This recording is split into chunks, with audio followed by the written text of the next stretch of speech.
నేను ఈ వీడియోలో ముఖ్యంగా తెలంగాణ రాష్ట్రానికి సంబంధించి నీట్ కౌన్సిలింగ్ ఎప్పుడు స్టార్ట్ అయితే ఏంటని చెప్పి చాలా మంది అడుగుతున్నారు. సో మనకు కొంత కీ అప్డేట్ అయితే వచ్చింది. సో దాని గురించి తెలియపరుస్తాను. అదేవిధంగా దీని గురించి సో గౌరవ మాజీ మంత్రి వర్యులు కూడా స్పందించారు. ఆయన ఎక్స్ ఖాతాలో తెలియపరిచారు కేటీఆర్ గారు. సో కౌన్సిలింగ్ గురించి డిలే అవుతుంది దాని గురించి ఆయన కూడా స్పందించడం. సో వీటన్నిటి నేపథ్యంలో మనకి ప్రభుత్వం కూడా అత్యంత వేగంగా కౌన్సిలింగ్ పూర్తి చేయడానికి అయితే ప్రయత్నిస్తామని చెప్పి తెలియపరిచారు. సో దాని గురించి గౌరవ ఆరోగ్య శాఖ మంత్రి గారు కూడా స్పందించారు. ఆయన ఏం మాట్లాడారో చూద్దాం. డీటెయిల్స్ లోకి వెళ్ళిపోతే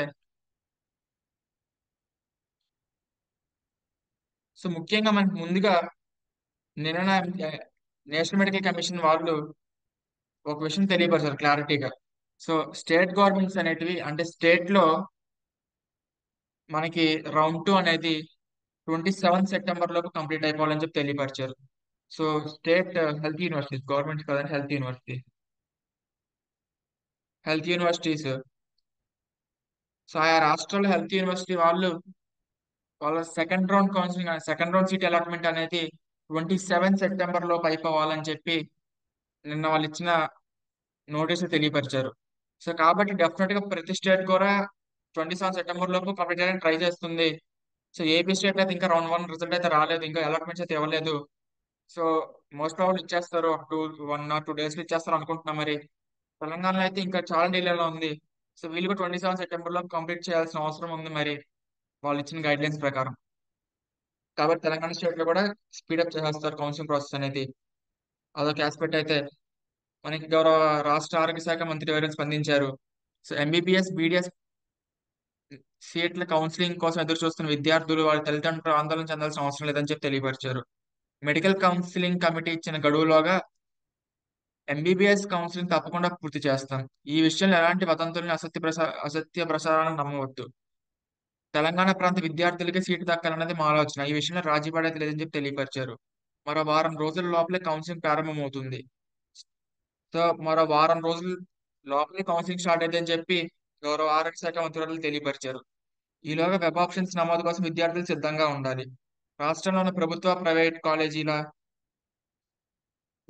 సీట్ల వివరాలు శనివారం ఉదయం 11 గంటల నుంచి యూనివర్సిటీ వెబ్సైట్ లో అందుబాటులో ఉంటాయి.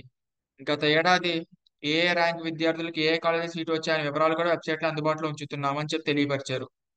సో లాస్ట్ ఇయర్ ఏ ర్యాంక్ వచ్చిన విద్యార్థులకు ఎక్కడెక్కడ ఏ కాలేజ్ సీట్ వచ్చిందని చెప్పి కూడా తెలియపరుస్తారని చెప్పి తెలియపరిచారు.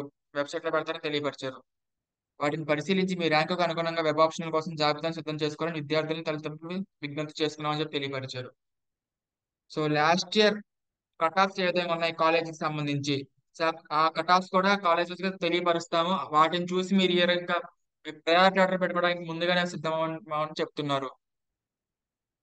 సో ఏదేమైనప్పటికీ మనకి తెలంగాణ కౌన్సిలింగ్ కూడా అతి త్వరలో అతి త్వరగా స్టార్ట్ అయిపోతుంది.